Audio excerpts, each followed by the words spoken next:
प्रिय विद्यार्थियों, मैं रघुवंश सर हिस्ट्री का चैप्टर 1 द फ्रेंच रिवॉल्यूशन के बारे में बतलाने जा रहा हूं।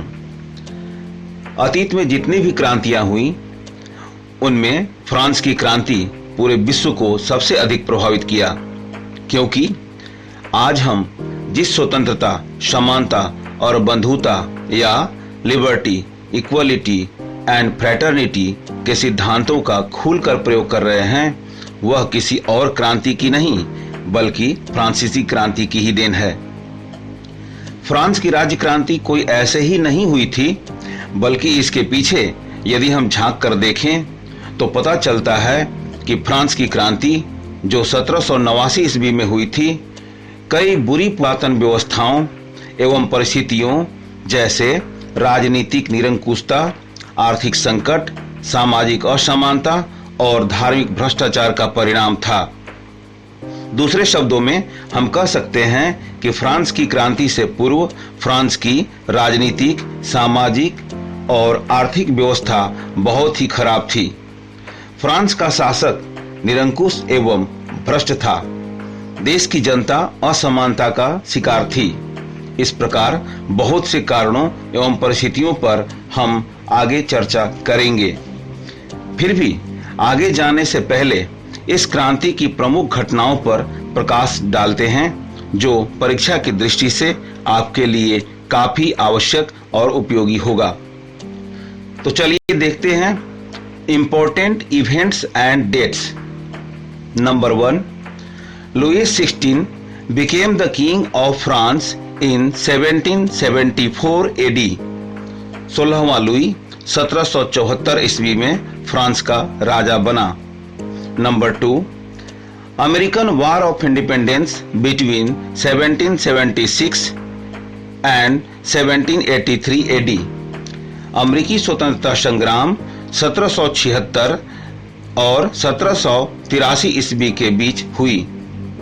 Number 3, Louis 16 was forced to call the meeting of States General on May 5, 1789 AD।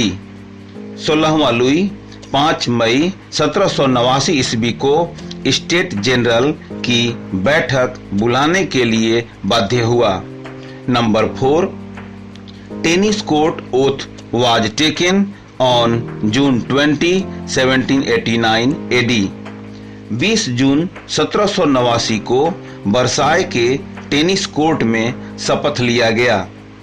Number 5, Louis 16 dismissed Necker the finance minister on July 11, 1789 AD। 16वें लुई ने वित्त मंत्री नेकर को 11 जुलाई 1789 को उसके पद से बर्खास्त कर दिया। Number 6, fall of Bastille on July 14, 1789 AD।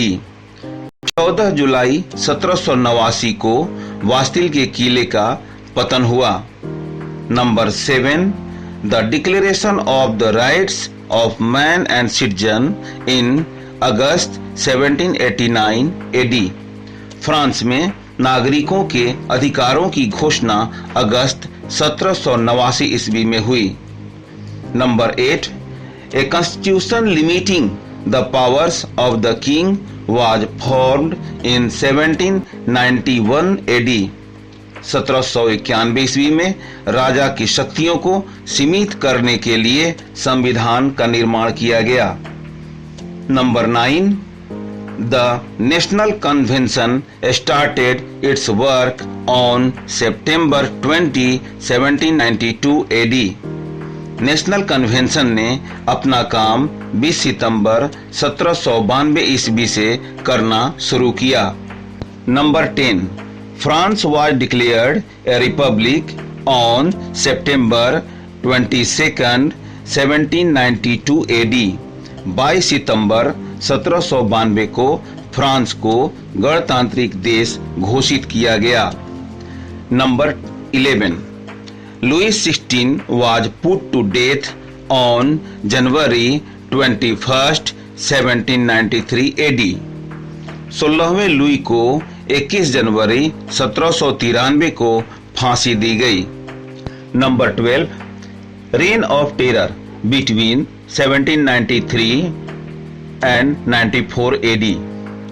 France में आतंक का शासन 1793 से 1794 तक रहा। Number 13, the National Convention drew up a new constitution in October 1795 AD. अक्टूबर 1795 में नेशनल कन्वेंशन ने एक नए संविधान की रचना की। Number 14, Napoleon Bonaparte crowned himself emperor of France in 1804 AD. Napoleon Bonaparte ने 1804 ईस्वी में स्वयं को फ्रांस का सम्राट घोषित किया। Number 15, Napoleon Bonaparte was defeated at Waterloo in 1815 AD. Napoleon Bonaparte 1815 में वाटरलू के मैदान में पराजित हुआ। प्रिय विद्यार्थीगण, अब हम फ्रांस की राज्य क्रांति के बारे में विस्तार से जानने के लिए अपने एनसीईआरटी का टेक्स्ट बुक पर चलते हैं। यहाँ दिया हुआ है कि on the morning of 14th July 1789 the city of Paris was in a state of alarm. The king had commanded troops to move into the city. Rumors spread that he would soon order the army to open fire upon the citizens. Some 7,000 men and women gathered in front of the town hall and decided to form a people's militia. They broke into a number of government buildings in search of arms. मतलब 14 जुलाई 1789 की सुबह पूरा Paris शहर में भय का माहौल सा था। फ्रांस के राजा ने सेना को शहर में घूमने का आदेश दे दिया था। अफवाहें फैली हुई थीं कि राजा ने सेना को नागरिकों पर गोलियां चलाने का आदेश बहुत जल्द देने वाला था।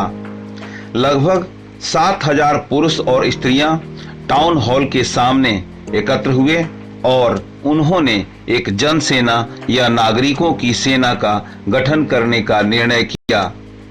हथियारों की खोज में वे बहुत से सरकारी भवनों में जबरदस्ती घुस गए। Students, now that's all for today. We will proceed to the chapter in the next part. Thanks.